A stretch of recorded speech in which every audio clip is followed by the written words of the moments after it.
Queridos irmãos, que a paz do Divino Mestre Jesus esteja conosco. Eu vou fazer uma pergunta e vocês vão responder para vocês mesmos. Quando um cego conduz outro cego, e se na frente deles tem um buraco, o que vai acontecer? Ambos cairão naquele buraco. Então, um cego não tem condições de conduzir o outro.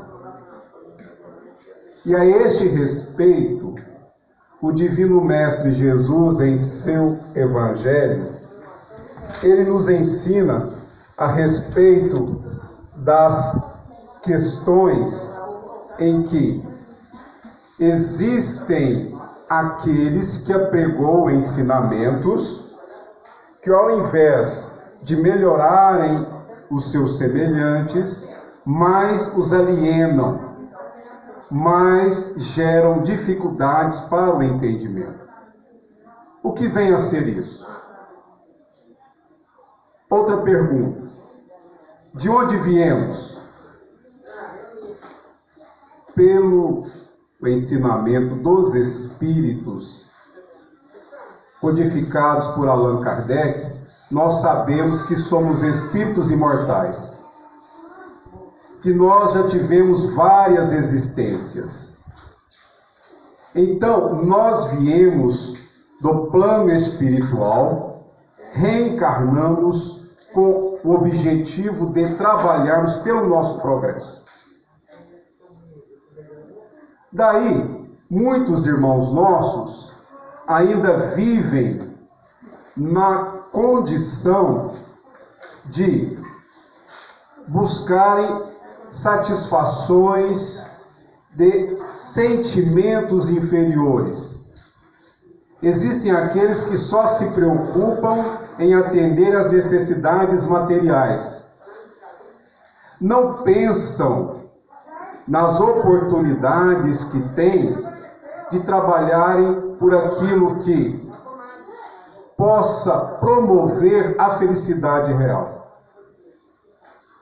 Nós já comentamos em outra oportunidade que a felicidade neste mundo é um conceito relativo.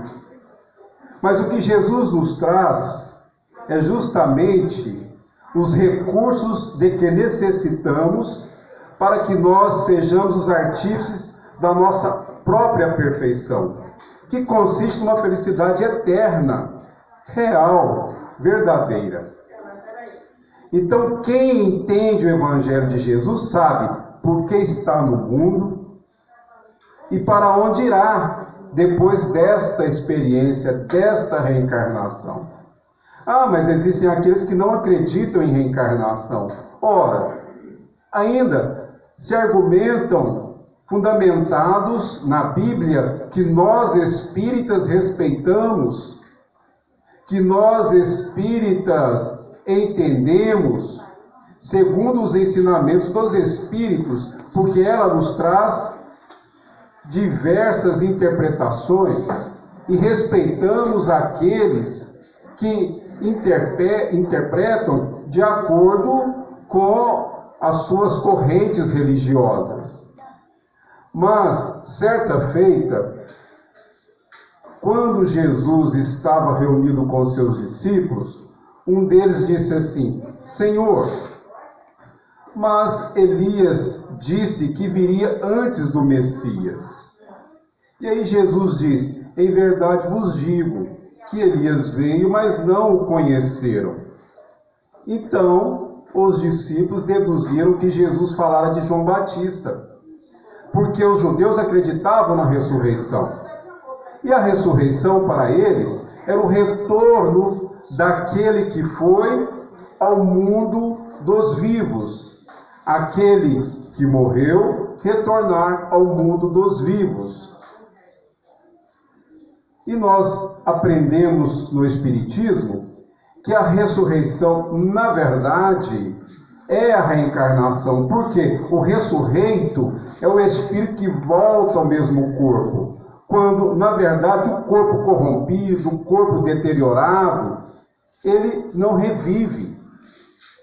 Lázaro, redivivo, quando Jesus foi informado de que Lázaro havia morrido, ele disse que Lázaro estava dormindo. E ele foi até Betânia. E lá Lázaro já estava sepultado. Inclusive Jesus pediu para ir ao local onde eles haviam sepultado o corpo de Lázaro. E aí uma das irmãs dele disse que pelo tempo em que ele já havia sido sepultado, já estava exalando mau cheiro. Com certeza. E Jesus reiterou que Lázaro não havia morrido, mas que ele estava dormindo. E diante do sepulcro, Jesus pediu para que removessem a pedra, porque naquele período, eles, assim que a pessoa morria, eles sepultavam rapidamente. Colocavam perfume no cadáver, envolvia num pano chamado sudário e sepultavam. E aí Jesus disse: Lázaro, venha para fora.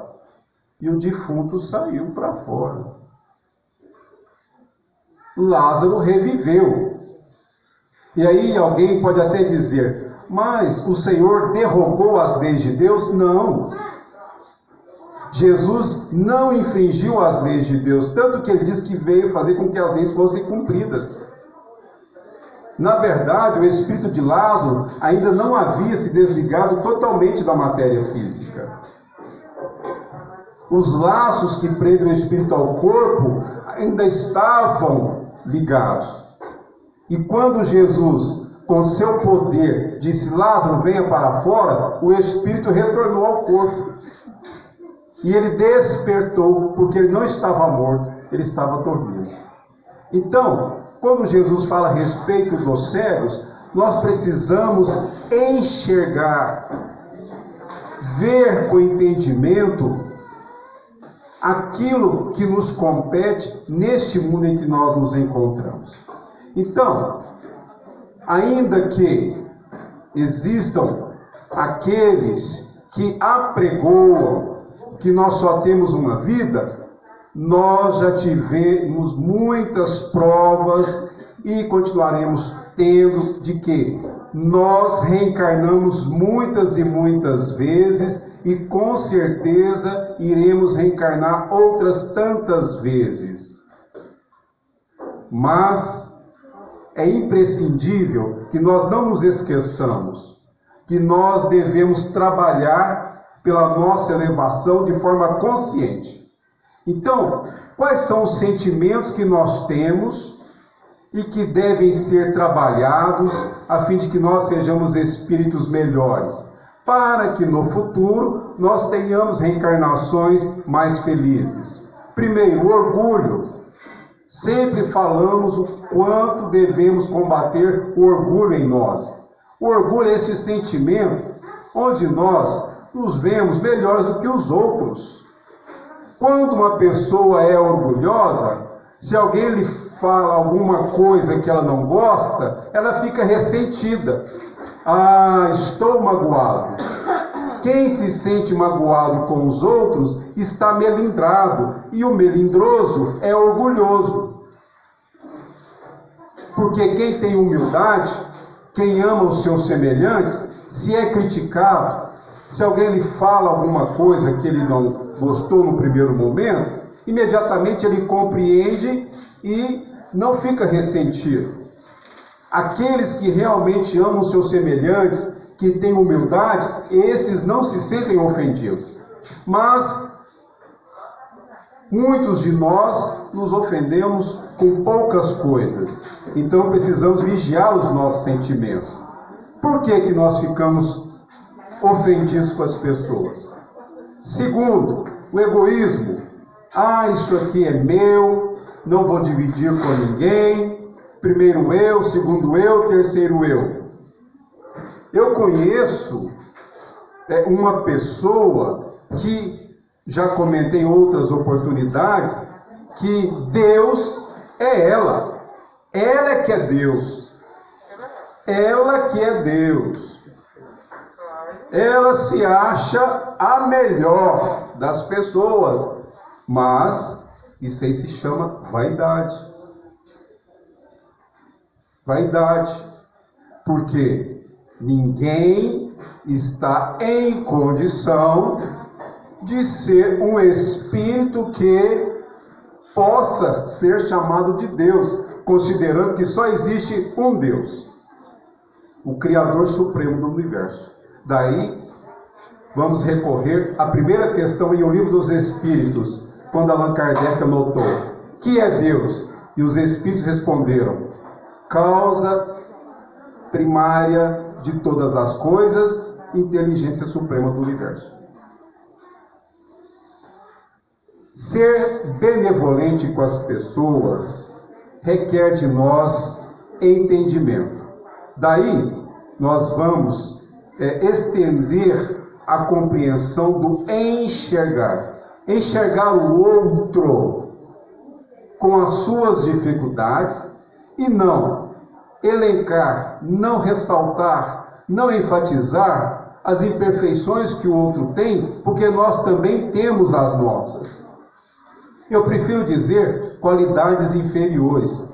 Todos nós temos as nossas qualidades que devem ser aprimoradas. Então, amados irmãos, comecemos por pequenas atitudes. Cooperar com os outros, naquilo que os outros estão necessitados. Ah, mas eu não tenho dinheiro para ajudar aqueles que são mais pobres do que eu. Mas você pode falar, você pode ouvir, você pode caminhar, você pode usar os seus braços, você pode pensar. Então colabore com as suas possibilidades. Ah, mas eu não tenho paciência de ouvir as pessoas. Então aprenda a ter. Porque assim como você está com dificuldade de ter paciência com as pessoas, muitas delas também não estão tendo paciência com você.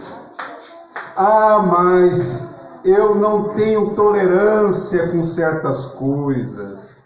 Eu não aguento ver situações onde as pessoas estão sofrendo. Eu prefiro nem ver. Ora, se você procura ser indiferente aos sofrimentos dos outros, você está cego quanto ao seu melhoramento interior. Porque quem quer evoluir espiritualmente não foge dos desafios, não deixa de ajudar aqueles que estão em condições de vulnerabilidade social.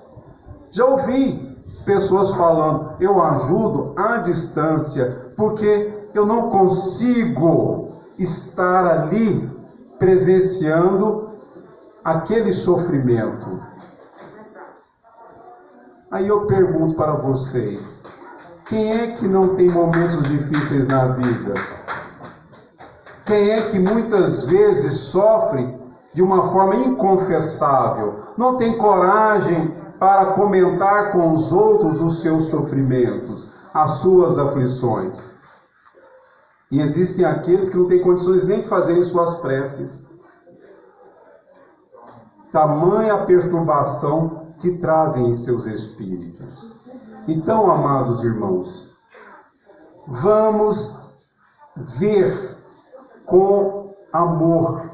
Como disse Jesus: se seus olhos forem bons, todo o seu corpo será luz. Então vamos olhar para as pessoas com entendimento. Não vamos cobrar das pessoas que elas sejam da forma que nós nem ainda somos. Não vamos corrigir as pessoas. Não. Nós corrigimos a criança que ainda está aprendendo como viver no mundo. Mas aqueles que já são adultos, nós sabemos que se formos corrigir alguém, esse alguém pode se sentir melindrado. Por quê? porque ainda está passando por experiências necessárias ao seu processo evolutivo. Porque assim como nós às vezes nos sentimos melindrados, nós também temos que trabalhar os nossos sentimentos. Então, às vezes nós, dentro da família, nós achamos que podemos falar qualquer coisa para os nossos familiares. Não é verdade. Nós não temos o direito de ofendermos os nossos semelhantes que vieram como nossos familiares, não. Só porque é irmão, é irmã, é tio, tia, avô, avó, pai, mãe, que nós temos uma convivência mais íntima, que nós podemos falar de qualquer forma. Vou falar uma coisa para você, e eu falo na lata, eu sou franco, eu sou franca. Não, para com isso. Na lata de quem? Você não vai falar na lata de ninguém, não. Você vai medir as suas palavras. Não é porque a pessoa convive com você que ela é obrigada a escutar aquilo que você está falando de forma ofensiva. O respeito cabe em toda parte, principalmente no lar. Porque existem pessoas que são extremamente gentis com os outros de fora, com as pessoas na rua, com os vizinhos, mas dentro de casa é truculento, é agressivo, é um irracional. Daí o que o Evangelho de Jesus vem nos ensinar. Aprendei de mim que sou manso e humilde de coração, porque o meu fardo é leve e meu jugo é suave. Com Jesus o nosso fardo é mais leve. E observar as leis de Deus é um jugo suave. É um caminho mais tranquilo perante a própria consciência. Agora, quem quiser avaliar se está se esforçando para viver o que Jesus ensinou, pergunte a si mesmo, na sua própria consciência. E a consciência irá responder, porque a consciência que não está em paz é aquela inquietação que você sente que você deve fazer o melhor de você. E aí, para que nós não sejamos cegos, nós precisamos buscar no Evangelho de Jesus o entendimento daquilo que nos compete. Foi claro, meus irmãos?